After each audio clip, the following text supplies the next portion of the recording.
आज मैं आपको बताऊंगी फंगल इन्फेक्शन के बारे में। जो हमारा फंगल इन्फेक्शन होता है इसको हम टीनिया, रिंगवॉर्म, दाद या फिर कुछ स्टेट्स में डिनाई के नाम से भी जानते हैं।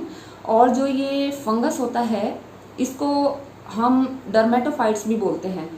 तो ये जो इसका जो फंगस है उसका बेसिकली साइंटिफिक नेम टीनिया होता है। और जो ये है हमारी बॉडी में स्किन, हेयर और नेल्स को ज़्यादातर अफेक्ट करता है, क्योंकि ये जो फंगस है केराटिन को खाना ज़्यादा पसंद करता है और केराटिन को खाने की वजह से ही ये हमारी स्किन और नेल्स को ज़्यादा इन्फेक्ट करता है, क्योंकि ये जो चीज़ें हैं ये जो जगह हैं हमारी फुल ऑफ केराटिन होती हैं। अब हम बात करते हैं रिस्क फैक्टर की। ये किन लोगों में ज़्यादातर होता है? ये ज़्यादातर उन लोगों में होता है जो अपना हाइजीन ज़्यादा मेंटेन नहीं करते हैं, या फिर इन्फेक्टेड पर्सन, आइटम या फिर किसी भी इन्फेक्टेड एनिमल के कांटेक्ट में आ गए होते हैं। तो इन लोगों के साथ में कांटेक्ट से भी ये फैल सकता है। इसके अलावा जो लोग वार्म एंड ह्यूमिड क्लाइमेट में रहते हैं ये उनको हो सकता है, जो टाइट क्लोथ पहनते हैं जो एयर के कांटेक्ट में आने से रोकता है। तो इस वजह से टाइट क्लोथिंग की वजह से भी इसके होने के चांसेस ज़्यादा होते हैं। इसके अलावा ये हो सकता है उन लोगों में जिनकी इम्यूनिटी बहुत अच्छी नहीं होती। कुछ लोगों में इम्यूनिटी अच्छी नहीं होती। वो लोग कौन होते हैं? जैसे कि एल्डरली लोग हो गए, चिल्ड्रन हो गए, या फिर infants below 1 year of age होते हैं, उनमें इम्यूनिटी कम होती है। कुछ डिसीज़ लाइक HIV या फिर कार्सिनोमाज, जो लोग इम्यूनोसप्रेसेंट ड्रग्स ले रहे होते हैं, स्टेरॉइड ले रहे होते हैं, उनको भी इसके होने के चांसेस ज़्यादा होते हैं।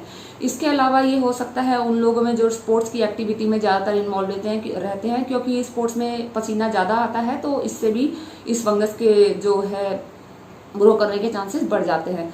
और तो ये मैंने आपको रिस्क फैक्टर मोटा मोटा गिनवा दिया है। इसके अलावा मैं आपको बताती हूँ ट्रिगर फैक्टर्स। ट्रिगर फैक्टर्स क्या हो सकता है?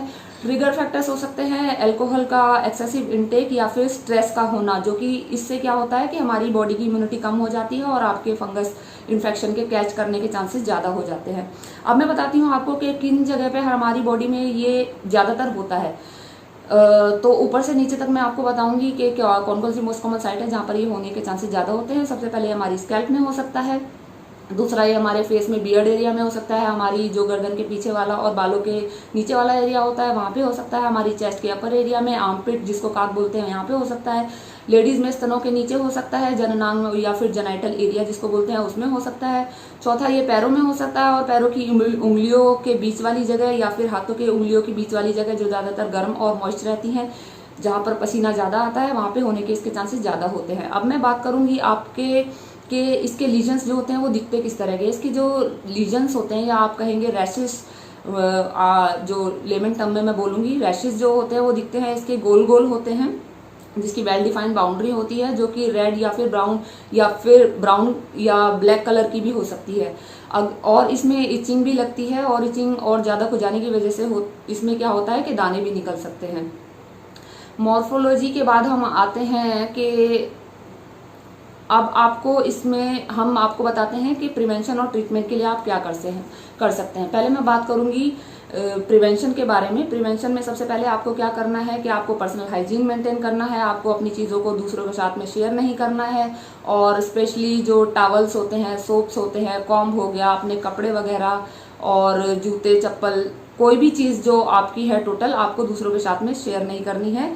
बेसिकली ये आपको अपनी आदत में शुमार करना है कि आप चीज़ों की शेयरिंग से बचें। तीसरा, आपको अपने नेल्स को कट शॉर्ट रखना है हमेशा, क्योंकि नेल से क्या होता है इन्फेक्शन के फैलने के चांसेस ज़्यादा बढ़ जाते हैं। और चौथा, आपको ऐसी न्यूट्रिशनफुल डाइट लेनी चाहिए जिससे कि आपकी जो है इम्यूनिटी बरकरार रहे।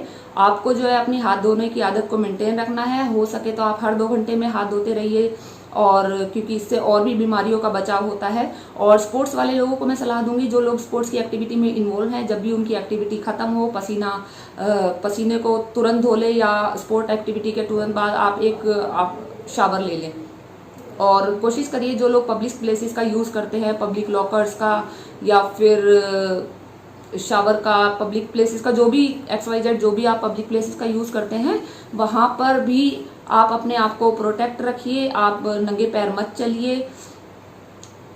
और इसके अलावा ढीले कपड़े पहनिए। ढीले कपड़े पहनिए, क्योंकि ढीले कपड़ों से क्या होता है कि आपका जो स्किन है वो एयर के कांटेक्ट में आता है, तो ऐसी एयर के कांटेक्ट में और सूखी जगह में क्या होता है कि फंगस ज़्यादा पनपता नहीं है।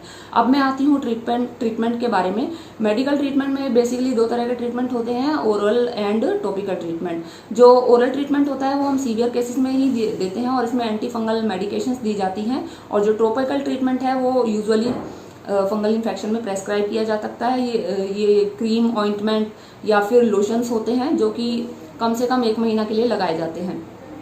जो ओरल ट्रीटमेंट है उसको ओरल ट्रीटमेंट आपका खास तौर से ध्यान रखना है कि आपको बीच में नहीं छोड़ना चाहिए अपनी दवाई, और डॉक्टर की सलाह से ही लेना चाहिए। आपको किसी भी केमिस्ट या क्वैक की सलाह से ये ओरल ट्रीटमेंट खुद शुरू नहीं करना चाहिए। अब मैं बात करूंगी कि आप गलती कहाँ पे करते हैं जिसकी वजह से आपका जो है फंगल ट्रीटमेंट नहीं जाता है। पहला है कि डोज में गड़बड़ी होना।